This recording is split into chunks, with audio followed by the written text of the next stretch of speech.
I strongly feel that everybody should have a really good basic muffin recipe up their sleeve. And when I say basic, I certainly don't mean boring. What I mean is just a staple recipe that delivers foolproof, consistent, amazing tasting results, and you can add whatever you want to it. You're feeling blueberry muffins, you're feeling chocolate chip muffins, you don't need a different recipe. You can add whatever you want to it. You can add streusel to the top. You can make them mini, you can make them regular, you can make them super tall and bakery style. I'll go over a lot of that today, but notes for all of these variations will be in the description so you can customize them however you'd like. Okay, first thing we want to do is combine our dry ingredients, starting with 1 3/4 cup or 220 grams of all-purpose flour. I always provide cup measurements and weight measurements in the description, and all of my recipes are tested using a kitchen scale, so you can be guaranteed to get the same results in your own kitchen. So use a kitchen scale. We are also adding 1 cup of granulated sugar and 2 tablespoons of cornstarch. Okay, so cornstarch is a great ingredient that I use in a lot of my recipes to help you get really soft and tender results in your baked goods. It's especially important in these muffins. Not only is it going to make the crumb of the muffin really soft and tender and help it stay moist as well, it also lends itself to making the batter a bit more thick without making it dry and not making the results dry. So if you are aiming for those really tall muffin tops, I'll tell you how to get them, but cornstarch is really critical for that. Next, 2 teaspoons of baking powder and 1/2 teaspoon of baking soda. These come together really fast. So now we're just going to whisk our dry ingredients together, get everything nicely combined. Oh, almost forgot my salt. Thanks, Case. 3/4 teaspoon of table salt. That goes in with your dry ingredients. The full recipe is always in the description, and I do include a link to print it over on my website as well. Get this really well combined here. That way you don't have to worry later when we need to be more delicate with our mixing. Try not to lose it all over your counter. Slide this out of the way. You need a separate bowl or a large measuring cup for your wet ingredients. Start with 1/4 cup of melted unsalted butter. Add that in, and we do not waste butter around here, so all of that butter goes in. We are also using 1/4 cup of a neutral cooking oil, so avocado oil, canola, or vegetable oil. I like to use a blend of butter and oil. A lot of recipes will just use one or the other. Yes, it's another ingredient you need to grab, but there's a reason for it. Butter is going to give you a really nice flavor, but butter can also be drying, so a muffin made with all butter can have a nice flavor, but the texture is not quite as soft as I like my muffins to be. If we use all oil, you get a lot of that moisture in your crumb, but you lose that flavor from the butter. We're splitting the difference, we're doing both, and it strikes the perfect balance of flavor and texture. We're also going to add 1 large egg. There's only 1 egg in this recipe. I'll just use my whisk from earlier. Before I whisk that in, I'll add our vanilla. Actually, I'll wash my hands. We're using 1 teaspoon of vanilla extract. Go ahead and whisk these together. Get that egg nicely broken up. Next, sour cream. You're going to need 1 cup of full fat sour cream for this recipe. I pull this out of the fridge in advance if I think of it, but if it's cold, it's still going to be okay. It can just be a little bit harder to combine here, but we will get it combined, I'll show you. So this is a cup. If you don't have sour cream, you could use a full fat Greek yogurt. It doesn't give you quite the same depth of flavor, but it'll work and you'll still have good muffins. I just prefer sour cream. And no, it doesn't make them taste super sour creamy. It just really adds that nice depth. Okay, so we whisk this in. Sometimes it wants to look a little bit separated. And because we're using sour cream and not buttermilk, the batter is going to be quite a bit thicker. That was intentional because I wanted to create a really nice muffin with the potential to have really tall muffin tops. So everything about this recipe was intentional. And when we get to the next step, we'll just talk about the batter, but it's going to be thick. Make sure everything's nicely combined. These bowls are great for that. Just check the bottom. Let's grab our dry ingredients and add all of our wet ingredients in here. So anytime you're making like a muffin or, a quick bread, like a banana bread, something you need to be very mindful of is over mixing. If you mix too vigorously or too much, you are going to end up with a dense, dry, and rubbery crumb, which is tragic. You don't want that. So don't use an electric mixer, use a spatula, and just gently fold the ingredients together. So for today's muffins, I'm just going to make the plain basic option. However, if you wanted to add chocolate chips, blueberries, nuts, raspberries, anything like that, you're going to mix until you're about 50% combined. So I'd say probably about this point. Since we're not adding anything, we're just going to be enjoying plain basic muffin today. I will keep mixing and I'll be gentle and I'll do this with a folding motion. And you're going to notice, hey, this batter seems pretty thick. Did I do something wrong? And it's especially going to be thick if your sour cream is cold. You didn't do anything wrong. It is intentionally a thick batter. Scrape the bottom of your bowl. And because of this, anything you add, like the blueberries we talked about or any nuts, they're not going to sink to the bottom of your muffins. They'll be suspended perfectly. They'll be beautiful.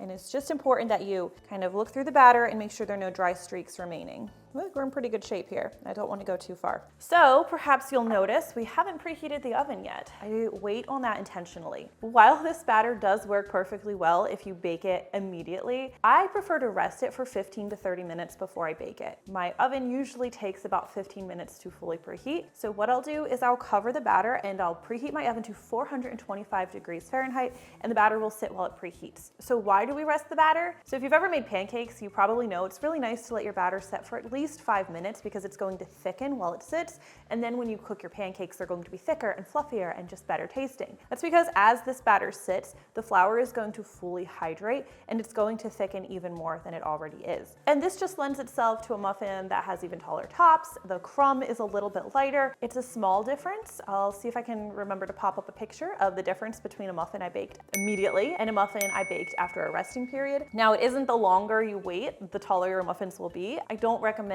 resting the batter more than an hour, as that can actually start to be detrimental to your batter. All right, so I'm going to clean up a few things and I'll see you in 30 minutes. All right, 30 minutes later, let's take a peek at our batter. Our oven should be fully preheated to 425 degrees Fahrenheit. We want that nice hot temperature because, again, it promotes our muffins springing up in the oven and having those nice taller muffin tops. The batter will have thickened. You do want it covered because it's so thick. You don't want it to develop a skin. So let's talk about how you can bake these now. You can make these mini or you can make them in a jumbo tin. Instructions for both will be in the recipe card, but I figured most people are just trying to make 12 basic muffins. Sorry if you hear my kids screaming. So that's what we're going to do. We will just divide this batter evenly into 12 tins, and let's talk about a couple of options you have here. Now, if you're baking 12 muffins that you rested, they're going to look something like this. They have that nice little dome, but it's a little bit smaller, and that's really just a batter issue.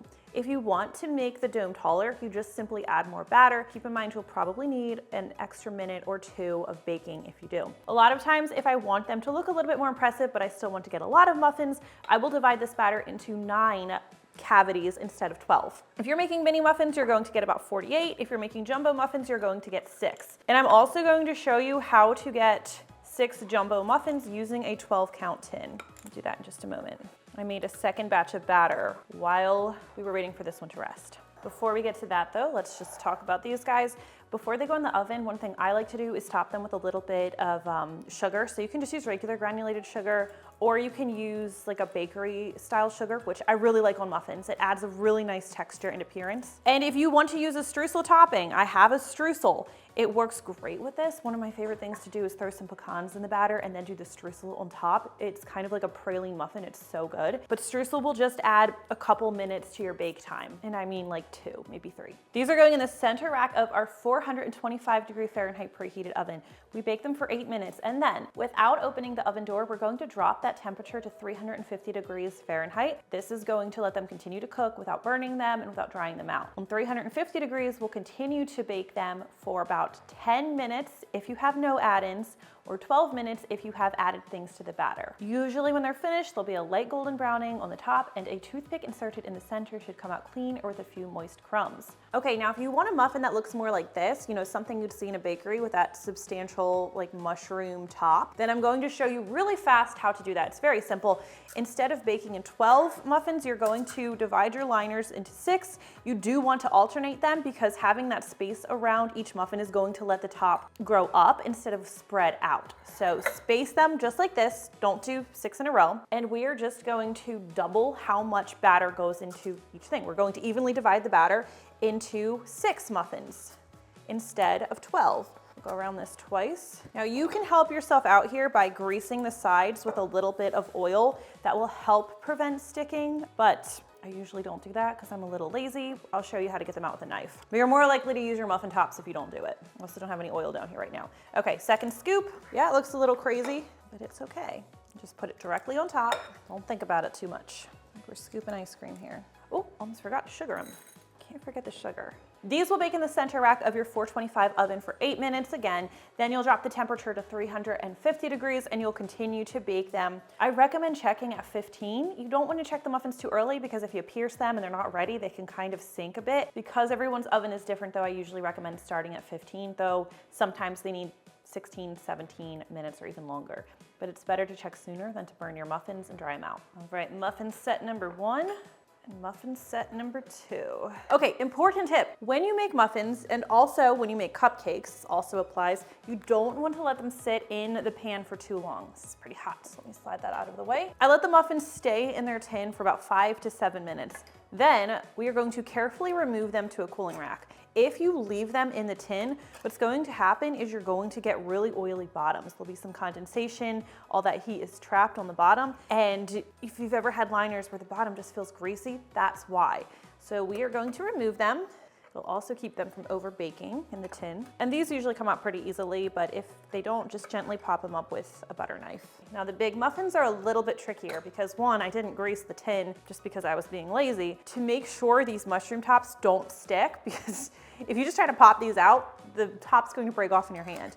Just take a knife and gently loosen the muffin from the pan. And then we can kind of pop it out. Look at that. So there you have your bakery style muffin without any special equipment or special tins. And you can see the muffins do spread some depending on exactly how much batter. So if you tried to bake these next to each other, it would just spread into one flat cake top. It would be a mess and your muffins would not be this pretty. So it's really important that you give them space. Otherwise they'll just bake right into each other. Same thing happens if you put your cookies too close together when you're baking them. Right? If you want to do a vanilla glaze, you can certainly add that, but these are pretty much perfect as is. And even though I made them without any add-ins, they are going to have a really nice vanilla flavor. We've got that sugar on top. Honestly, these are amazing. We've got our smaller muffins, still beautiful, and our jumbo ones. I really hope you enjoyed this one. Let me know how you're going to be making yours, if you're doing add-ins or not. I really appreciate hearing from you. Thank you so much for watching, and I will see you next time. My favorite part of the day. Let's break into this so you can see that crumb. This is so good. Oh, the muffin tops too, the best.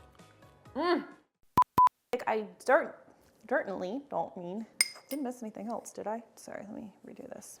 The screaming. Can you hear my kids screaming? Maybe. So a lot of times, lost a muffin. Ooh, sorry.